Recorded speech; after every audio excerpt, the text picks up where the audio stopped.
So three things that I've learned in our subject is first is in teacher-centered approach. So here, the teacher is the center of the learning.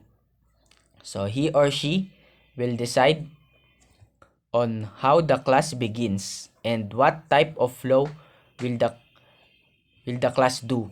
So if it is pure lecture and etc. So in short, the teacher has the control to his or her learners and into the class. So the second is in essentialism.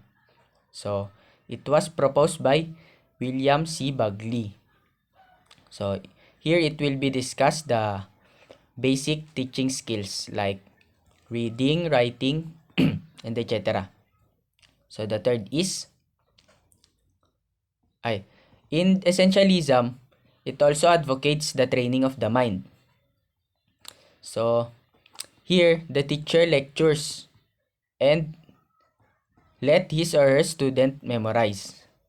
So the teacher assesses the memory of the students by giving exams. So the teacher should assess it so that he or she will determine if the students really understand the lectures, and also he will determine that if he or she becomes a really effective teacher in the class.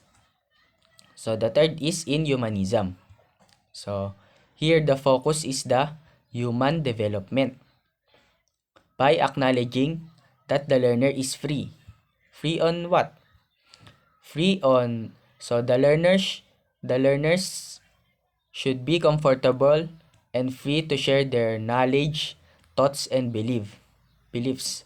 So the education starts in a individual and the choice of the individual. So two things that I've realized in our subjects.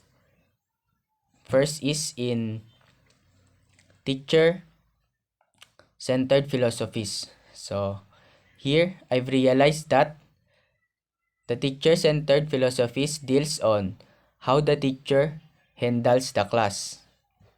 So they should impart respect, authority, determination, and strong work of ethics.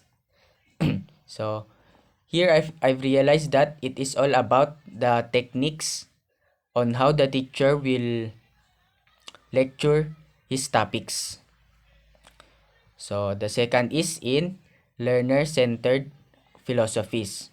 So here I've realized that it deals about how the student engages in a learning process. So how the student behave in class, how he or she share his or her thoughts and beliefs, and how should the learner develop itself. So as a future teacher, I will impose humanism so that I will also gain knowledge from my students and so that we can interact with each other by sharing knowledge and thoughts so that I will also relate from them and they will also relate from me, because my students have the knowledge that I don't know and I have the knowledge that they also don't know. So we should interact with each other so that we can gain new knowledge. We can gain new knowledge from each other. So that's all, ma'am. Thank you.